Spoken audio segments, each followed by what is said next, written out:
Olá, nono ano, a gente vai continuar falando sobre as funções químicas que a gente já vem falando nas últimas aulas, tá? Nas aulas anteriores nós falamos de funções inorgânicas e aí nós falamos dos ácidos, das bases, dos sais e a gente hoje vai estar falando dos óxidos e finalizando as funções inorgânicas. Então, vamos lá. Os óxidos são substâncias formadas pelo oxigênio e por um outro elemento, tá?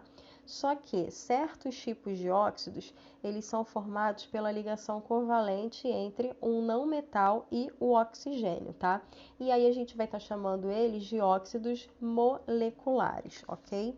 Só que a gente vai entender o seguinte, quando a gente vai falar sobre a fórmula e o nome dos óxidos, eles são formados da seguinte forma. A primeira parte é um outro elemento, nesse primeiro exemplo aí seria o C do carbono, né? E a segunda parte seria o oxigênio, né? Vocês estão vendo aí o O2 e a gente formaria então o CO2, certo?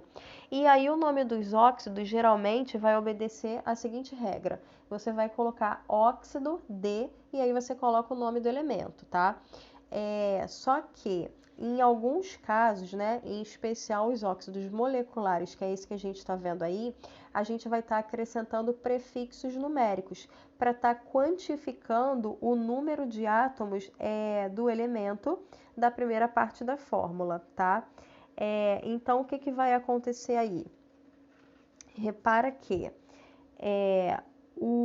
nesse caso aqui, a gente colocou o prefixo di, tá vendo? Aí fica dióxido de carbono. Nesse outro exemplo aí, repara que a gente tem o nitrogênio e a gente tem o oxigênio. Aí a gente coloca o prefixo mono. Aí ao invés de ficar óxido de nitrogênio, vai ficar o quê? Monóxido de nitrogênio, ok? Já nesse segundo caso aqui, né, os outros óxidos, eles vão ser formados por ligação iônica entre um metal e o oxigênio, tá? Nesse caso, eles são chamados de óxidos iônicos. Aí, nesse caso aqui é mais fácil, porque você vai colocar óxido de e aí você coloca o nome do metal. Você não tem prefixo para colocar aqui, tá?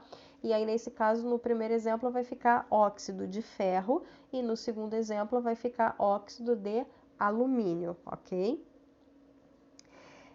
E aí a gente tem algumas propriedades, né? Os óxidos, eles estão presentes basicamente em todos os lugares, né? Um exemplo mais clássico, acredito eu, que seja o gás carbônico, né? Que é o dióxido de carbono, que a gente acabou de falar. Que é liberado pela respiração da maioria dos seres vivos, tá? A ferrugem também é um tipo de óxido, que é o óxido de ferro, tá?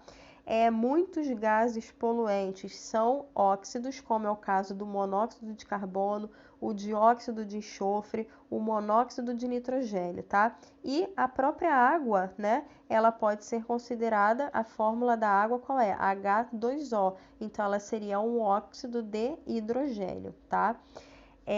Determinados tipos de óxidos têm uma capacidade de reagir com a água formando ácidos. Essa propriedade é bastante comum, inclusive na formação da chuva ácida, que pode estar afetando os seres vivos e inclusive o que não é vivo, tá? Os óxidos de nitrogênio, os gases liberados pelos automóveis, por exemplo, passam por determinadas reações químicas na atmosfera até formar o ácido nítrico, que se precipita na forma de chuva, tá?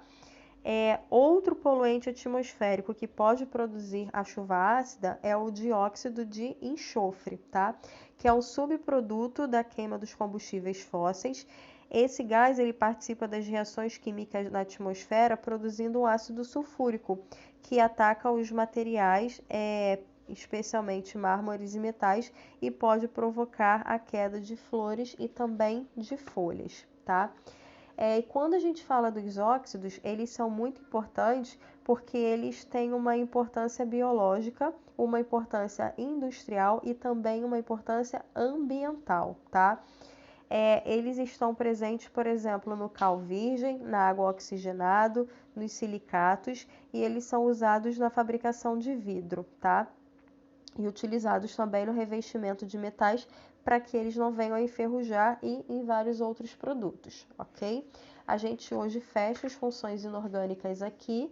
Beijo e até mais!